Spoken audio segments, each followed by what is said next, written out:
5, 4, 3.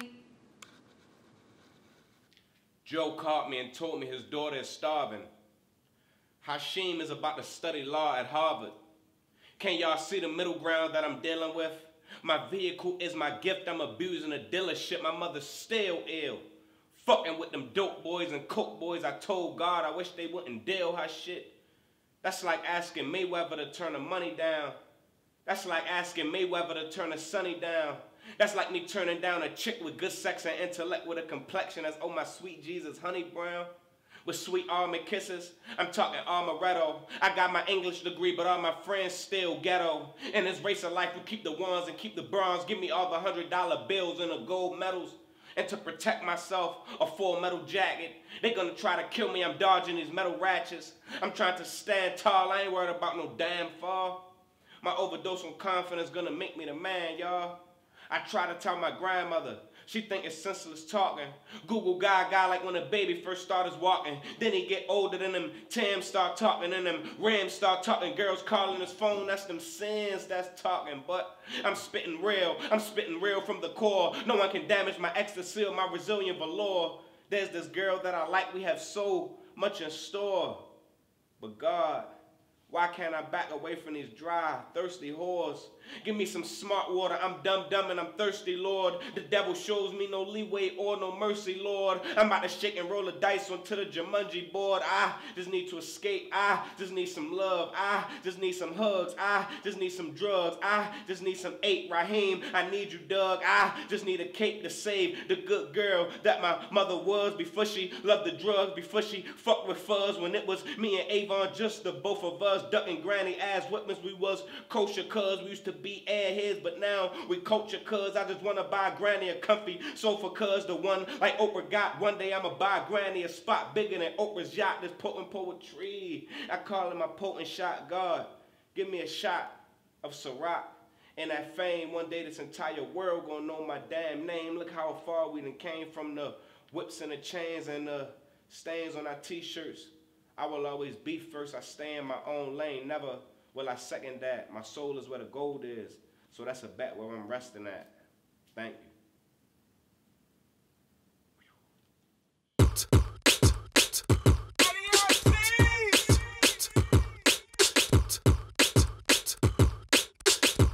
I'm good. A good morning, a good afternoon. Welcome to a higher learning, new altitudes. I need new ways to think. I'm in search of food. If truth hurts, would you rather be hurt or fooled? Long as it's purposeful, it's never hard to find. With all this noise, I just pray that these thoughts of mine with your experience and the things that have shaped you. I dare you to ask yourself, what do you bring to the table? So and let's that's talk real. about it. Let's talk about it. Let's talk about it. Discussing different plans to make all you understand So we have let's to talk about it. Let's talk about it. Let's talk about it. No matter who you are, just taking this food for thought, we at the lunch table. Davey J the Virgo. That's it right there. Hello, welcome to the lunch table. We are here today with the lyrical genius Kondwani Fidel. I'm your host for the evening, Davey J the Virgo. We know that you've had a lot of different, poems, a lot of different spoken word things. How long have you been really doing this? I've been writing since my freshman year at college, which was 2011. I started writing. I had a roommate. He made beats. He was from DC. His name was DeAndre. And every black person from the hood, I'm gonna say every black boy thought about being a rapper, right? So I just knew that I was gonna be a rapper. I knew that we was gonna have like this rags to riches story about how we was roommates. Then we blew up. He made my beats. So I would write. And the dorm room is real small. My bed right here is bed right here, and I used to just read them raps and poems like all day, every day. And he always thought it was dope. So I took my pieces and I would let my cousin Avon hear it. Then I let my friend Antonio, Jelante, and Mark, and I would let them hear it, and that was it. And they told me that it was real dope. Connie is dope. Keep writing, keep writing. So I kept writing. Then I thought to myself, if it was some straight trash, I don't think they would tell me. So I went on the computer and I would start typing up my poems. And then I would make up a name and tell them that I found it on Google or something like that. So then they said it, right. So they said that they liked it anyway. So I was like, all right, cool, I might be on to something. You got to trick them. So I just kept writing. Mind you, I was a sport management major at the time. So my sophomore year come around, I was part of this mentoring organization, and they needed an intermission for this show that they had because the dance organization that they had performing backed out. So we in a board meeting, and they in a crisis saying, what we gonna do for the intermission? So I raised my hand, and I was like, I do the intermission. Oh, yeah. And they was like, do what? So I said, I'm gonna do some poetry. Make a long story short, the event came around. It was February 10th, 2013. My first time performing. It was in front of 200 plus people. First time? Yeah, first time. And it was, I felt like Eminem on 8 Mile. He was like when he was earling and, you know, kept running back to the bathroom. I was that same way because I was nervous. I would get nervous when my professors asked me to read something in class in front of 10 people. Right. So I'm saying to myself, in front of 200 people, that's crazy. And I just kept thinking, what if I forget my lines or whatever the case may be? So I got up there, I kicked it I was finished. I got a standing ovation. And at that moment, I said to myself, forget anything you ever did in the past. This is what you're doing with your life right now. Facts. That next day, I went to go fill out the paperwork, get my major changed to English. My junior year came around. I was officially an English major. And I just took classes like creative writing, writing and poetry, expository writing, Shakespeare, Chaucer, all these different literature classes that helped me out. And now I'm here. So February 10th, next year, going to be 3 years since my first performance. So. Man, it seems like you've been doing this for your whole life. Yeah, no, this still something doing new. Doing this for the whole life. Still something That's new. crazy. Yeah. So, I mean, a lot of your poems, they get real deep and real personal. Like, what is the motivation behind all of that stem from? At first, when I first started writing, because I got books, I actually have the first, whatever you want to call it, rap poem, whatever. I still have that first one that I ever written in 2011 when I first went to college. Right. And I would read it, and I was just, you know, I just wanted to write good stuff. Right. You know, so I was just worried about being lyrically, you know, nice. Yeah. Like how the rappers that I look up to. So then that transition, you know, within those few months that I started writing about my life. So then I'm just focused on telling real life stories. So then, you know, I just wanted to be like a big famous writer, spoken word artist, whatever the case may be. So then I started writing about my life, and then I started performing poems about my life. In 2012, I recited this poem on a stage in front of probably 1,000 people at Virginia State, and it was a poem about my life. And after that, even to this day, people always tell me how much that poem helped them. It was so real. So then I came to the realization, I'm like, okay, you know, if I can write about real life stories which help people, you know, and I like writing, then what better, you know, field to be in when you can get paid doing it, if you're doing it right, you know, you love to do it and you can help people, you can't go wrong. So now it's like I'm morally obligated to help people through my art. You get what I'm saying? Right. Nah, that's great, man. That's great. So you are a native of Baltimore. Yeah. You are a native of, you know what's going on right now with the whole protesting, the Freddie Gray stuff, the post-Freddie Gray stuff. What do you think Baltimore can really do right now to become, you know, a more positive image on the social frame? I would say Baltimore needs hope. Baltimore needs hope. All these years, even from when I was a child, all these years you always get told what you're gonna be, and it's always something negative, and they always telling you what you can't do.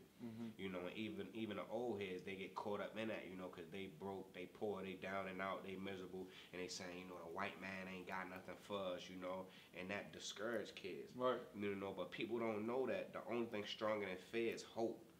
Hope is what, you know, got the slaves through their trials and tribulations. Because they knew that it was going to be over. They had that heart. You get what I'm saying? Hope was what got Martin Luther King to where he was, and Malcolm X and Huey Newton, whomever. Me, you know, all the struggles that I dealt with when I was a child. My mother stealing my stuff, my father getting high, my mother getting high. You know, hope is what got me here. So the people in Baltimore, they need hope opposed to saying, you know, because 97% of the people that's born in poverty in Baltimore die in poverty. 97%. You get what I'm saying? And every day these kids are being told, look, you're going to be a part of this 97%. Not you have a chance to be a part of this 3%. And then if everybody got an idea, you know, that I can be a part of this 3%, then that 3% will go to 10%, then 20%, then 50%. But you always getting told what you can't do. So I would say that they need hope. Like for the past few months, I was substituting at Baltimore City College High School. Right. That's my alma mater. So I'm substituting, and the crazy thing is, the first day I went there, the first class that I substituted for, I had performed this poem, and it went viral. I seen that on the YouTube. John. Yeah, like it went viral. It got like 3 million shares in a couple days. I did interviews with CNN, the New York Daily, Huffington Post. Name it, I done it. I scored 2 newspapers back home, well, here in Baltimore. And when I tell people about those accomplishments, I don't tell them to brag. It's a newspaper. It's an interview. You get what I'm saying? I'm still broke at the end of the day. I'm not making millions of dollars. CNN not paying me. The Huffington Post not paying me. But I tell the kids these things that I accomplished so it can give them hope. You know, people talk. It was people in my family that said that. You know, you're going to be just like your mother. You're going to be just like your father. But I had that one person give me hope. But some kids, they either die young or they go through their entire life and nobody ever gives them hope. You know, when you home, nobody cares about you. When you get to school, the teachers are racist and they don't give you the proper education because you're black. And they feel like that, you know, you're a waste of a specimen or you just going to be like that for the rest of your life because statistics show. So they don't even give you the proper education. You know what I'm saying? So your entire life, you just place in this box, you place in this system, and you just always getting stepped on. You get what I'm saying? Being told what you can't do. But after you've been stepped on 1 million times, that one person that gives you the right amount of hope, you get what I'm saying, you can make it. So that's all they need. Because when I'm going to go speak at these schools, like I was speaking in York, Pennsylvania, at this charter school, Helen Thaxton, and these kids been going to the school 4 years. You get what I'm saying? And they telling me that I'm the best thing that ever stepped foot through this door. And I'm an Englishman. I just got my degree like a couple hours ago. You get what I'm saying? I'm not a psychologist. I'm not a doctor. I don't got my master's. So for me to go into a school system and all I'm doing is giving the kids hope and telling them what they can do and what they shouldn't do so they can get to these special places, then that makes me question the school system and their parents and the so-called leaders. Because if I can do this and they telling me that this is the best thing that they ever seen with in these few years that they've been going here, then what are they doing? You get what I'm saying? No, so they need hope, and I don't feel like the world is giving these people hope. They make it seem like they are. They post a picture on Instagram and Facebook, but a lot of people not really out here getting it. They not really out here in these streets helping the youth.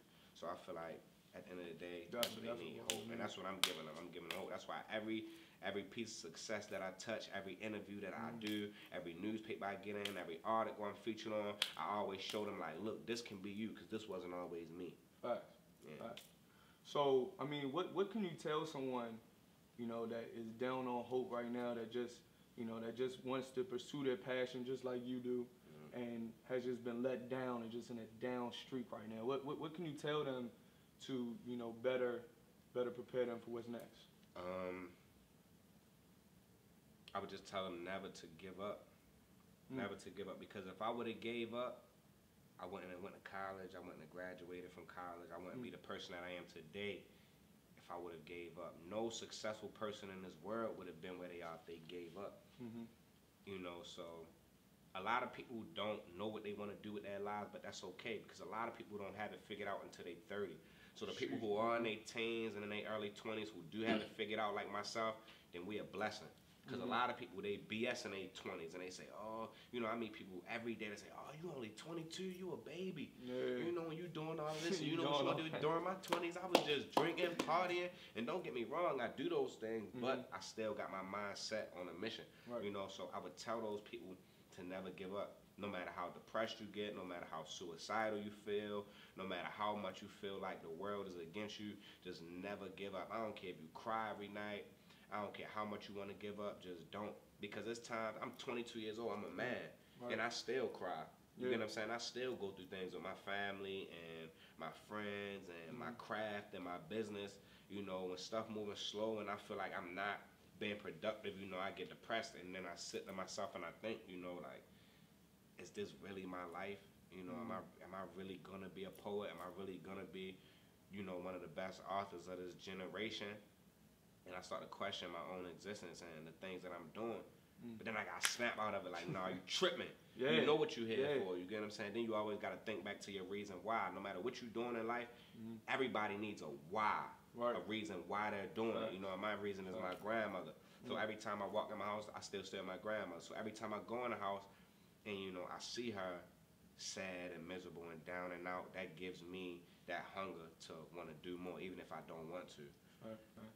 So what is next? Like, what is the next thing for Kondwani? What's next is just keep touching more people. Cause I forgot who told me, I was reading a quote or somebody said, they said if you in it for the money, you know, you can never have too much of it. And I was thinking to myself, you know, no matter what you're in it for, you can never have too much of it.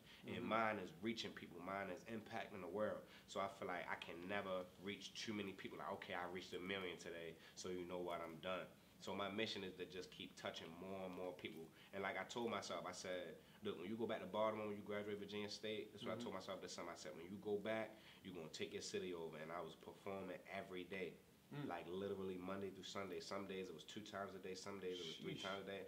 I found that opportunity, those platforms to perform, you know.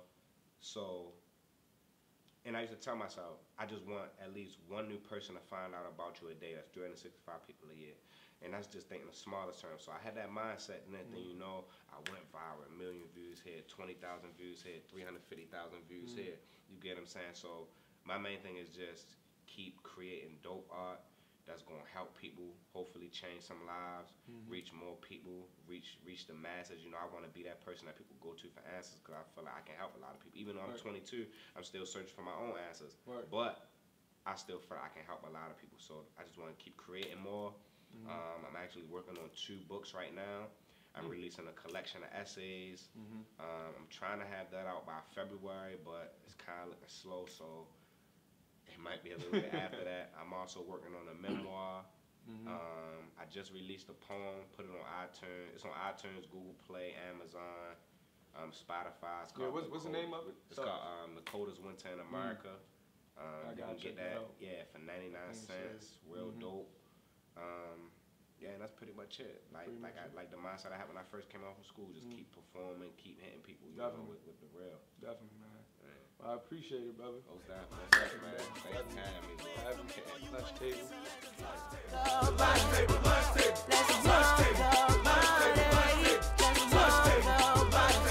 it. No matter who you are, just taking this food for thought. We at the lunch table. Davey J the Virgo. That's it right there.